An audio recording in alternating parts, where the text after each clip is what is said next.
여러분, 공부를 하다가 완전히 막힌 기분이 든 적이 있으신가요? 아니면 모든 게 술술 풀리고 학습이 정말 재미있게 느껴졌던 순간을 경험해 보셨나요? 사실 우리가 학습 중에 느끼는 감정이 성공과 실패를 결정짓는 중요한 요소라는 연구 결과가 있습니다. 안녕하세요. 저는 김선입니다. 오늘은 학습 과정에서 느끼는 감정을 이해하고 관리하는 메타 감정의 흥미로운 세계로 여러분을 안내하려고 합니다. 혹시 아셨나요? 학습 중에 자신의 감정을 인식하는 것만으로도 집중력과 기억력을 크게 향상시킬 수 있다는 사실을요.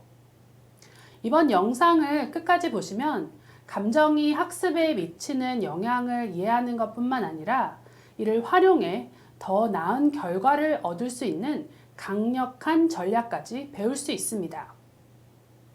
그럼 지금 바로 시작해 볼까요? 여러분의 학습을 변화시킬 시간입니다.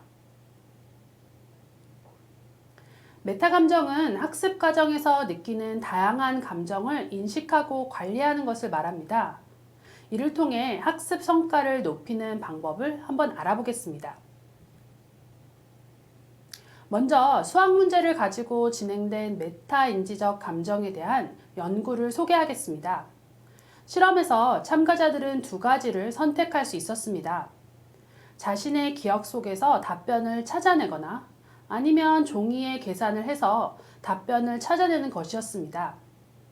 결과를 분석해 보았을 때 자신의 기억과 생각을 통해서 답변을 찾으려 했던 사람들은 알고 있다는 느낌이 강한 경우였습니다. 반면 종이에 계산을 한 사람들은 이러한 느낌이 약한 경우였습니다. 이 실험은 메타인지적인 감정적 요소가 사람들이 내부의 기억을 사용할지 외부의 자원을 사용할지에 대한 결정을 좌우한다는 것을 시사합니다. 즉, 긍정적인 감정이 강할수록 학생들은 기억에 의지하고 부정적인 감정이 강할수록 외부에 의존하는 경향성이 크다는 것입니다. 이에 대해 옴로드 교수는 학습자에게 일어나는 정서의 세계를 다음과 같이 설명합니다. 학습 장면에서 좋은 기분을 느끼면 새로운 자료에 인지적으로 더 몰두하며 그것을 이해하기 위해 더 열심히 공부하는 경향이 있다. 사람들은 슬픔, 혼돈 또는 분노보다는 행복과 안락감을 느끼는 방향으로 행동한다. 공부할 때 때로는 자기가 가지고 있는 신념과 상충되는 사상에 직면하기도 한다. 이러한 불일치는 상당한 정신적 불편을 일으키기도 한다. 이는 피아제가 불평형이라고 불렀고 현대 연구자들이 인지부조화라고 부르는 정서 상태이다. 이러한 부조화는 학습자들로 하여금 어떤 방식으로든 불일치를 해결하기 위해 노력해서 보다 만족스러운 사고의 틀로 돌아가도록 동기화한다. 현재의 신념을 바꿔서 개념적 변화를 받아들일 수도 있고 새로운 정보를 무시할 수도 있다. 따라서 학습자는 긍정적인 감정과 부정적인 감정을 모두 활용할 때 자신이 학습과 과제를 수행하는 데 있어 가장 효과적인 기술과 전략을 분석할 수 있습니다. 이는 강력한 내적 동기를 갖게 하는 원천이 됩니다. 자신의 감정을 솔직하게 인지하는 것이야말로 그 자체로 재미있고 흥미로운 과제를 찾는 열쇠가 됩니다. 또한 어떻게 하면 지속적으로 긍정적인 감정을 유지할 수 있을지 스스로의 마음에 귀를 기울이면 과제에 필요한 자료에서 진정으로 의미 있는 내용을 찾으려 노력하게 되고 외부적인 자극에 덜 반응하게 됩니다. 미국의 심리학자인 칙센트미하이 박사는 이렇게 강한 내적 동기를 갖게 되는 것을 몰입, 플로우라고 설명했고 그 특징을 완벽한 몰두, 초점화, 그리고 도전적인 활동의 집중으로 묘사했습니다. 이러한 몰입의 경험은 학생들로 하여금 과제에 대한 창의적인 해결책을 찾고 집중하게 하며 진전을 이루게 하는 강력한 동기가 됩니다. 호주의 뉴사우스웨일즈 주의 시각예술 Visual Arts 커리큘럼은 학생들로 하여금 예술작품에 대한 학제강 개념, 문맥에 대한 이해, 성찰, 그리고 대화를 활용하여 메타인지 능력을 끌어냅니다. 이 예술 커리큘럼은 7, 8학년 학생들은 의무적으로 들어야 하며 9학년 때부터는 선택 과목입니다. 이 커리큘럼에서 사용되는 메타인지적 고찰을 위한 이론적 틀을 프레임이라고 부르며 이 프레임에는 다음과 같은 종류가 있습니다. 첫 번째는 주관적인 틀입니다. 감정, 직관, 상상력에 대한 탐구입니다. 학생들이 자신의 감정, 직관, 상상력을 탐구하는 것을 의미하죠. 예를 들면 예술 작품을 보면서 느끼는 감정이나 직관적인 반응을 살펴보는 것이죠. 두 번째는 구조적인 틀입니다. Semiotics, Formalist Aesthetics and Material Practice와 같은 이런 주제들을 해석하는 렌즈로 사용하는 예술 작품을 구조적으로 분석해 보는 겁니다. 기호학, 형식주의 미학, 재료의 사용 등을 통해 작품을 해석해 봅니다. 세 번째는 문화적인 틀입니다. 정치, 이데올로기, 인종, 사회 경제학, 젠더, 권력 관계 등에 대한 분석을 포함하며 작품이 어떤 문화적 배경에서 나왔는지, 정치, 이념, 인종, 성별, 권력 관계 등이 작품에 어떻게 반영되어 있는지를 분석합니다. 네 번째는 포스트 모던 틀입니다. 재문맥화, 아이러니에 대한 사용을 의미하는데요.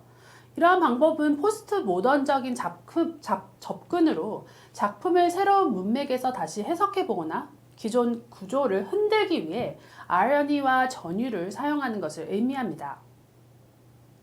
교사들은 이처럼 다양한 이론적 개념을 사용하여 학생들에게 예술 작품에 대한 다양한 질문을 던지고 학생들은 이에 대해 작품의 제작, 분석, 해석에 대한 메타인지적 고찰을 이야기하며 토론해 보게 됩니다.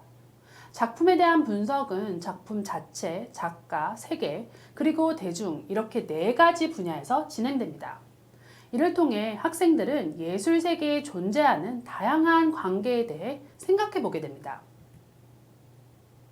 이 커리큘럼에서 메타인지적 성찰을 촉진하는 도구로 효과적인 것은 시각예술과정 다이어리입니다. 학생들은 이 다이어리에 이미지를 그리거나 붙여넣고 이에 대해 성찰한 내용을 적어서 교사와 다른 친구들에게 자신의 생각을 전달합니다. 이제 이 커리큘럼에 참여한 두 학생 수와 킴이 작성한 비주얼 다이어리를 한번 살펴보도록 하겠습니다. 수는 광고에 나오는 이미지를 분석하기 위해 마인드맵을 활용했습니다. 광고에 나오는 다양한 개념들을 도식화해서 연결시키고 이를 자신의 어린 시절 기억과 연관시켰습니다. 수는 이렇게 성찰한 내용을 다음과 같이 표현했습니다. 요새는 모든 것들을 사고 파는 것 같아요. 사물 안에 있는 진짜 가치를 보는 대신 사람들은 물질적 가치에만 치우쳐서 가격에만 집중하죠. 반면에 킴은 자연 현상에 대한 인상을 다양한 동물의 모습으로 표현했습니다. 그는 주관적인 틀을 활용해서 자연 현상의 변화를 동물의 다양한 모습과 표정을 통해 설명하려고 했습니다. 킴은 주관성에 대해 다음과 같이 성찰했습니다. 주관성을 생각하면 대부분 개인적인 경험을 떠올려요. 주관성은 감정을 의미하기도 하죠. 예를 들어 스트레스와 같은 감정을 생각해 보면 어두컴컴한 하늘에 둘러싸여 있을 때 받는 스트레스와 비슷한 느낌이죠. 이와 같이 다이어리를 활용하여 자신의 생각을 이미지와 글로 표현하는 것은 학습과 성찰을 증가시킵니다. 개인적인 성찰을 다른 사람들과 토론하면서 나누게 되면 메타인지 효과는 배가 됩니다. 다이어리라는 개인적인 매체를 사용함으로써 학생들은 합리성뿐만 아니라 자신의 감정을 예술 작품에 빗대어 표현할 수 있습니다. 이는 그 자체로 메타인지적 감정 훈련 도구로 작용합니다. 결론적으로 메타 감정은 학습 과정에서 매우 중요한 역할을 합니다. 학생들이 자신의 감정을 솔직하게 인정하고 표현할 수 있도록 돕는 것이 필요합니다. 이를 통해 학생들은 더 나은 학습 전략을 찾고 긍정적인 감정을 만들어갈 수 있습니다. 오늘은 메타 감정에 대해 알아보았습니다. 이 영상이 도움이 되셨다면 좋아요와 구독 부탁드립니다. 감사합니다.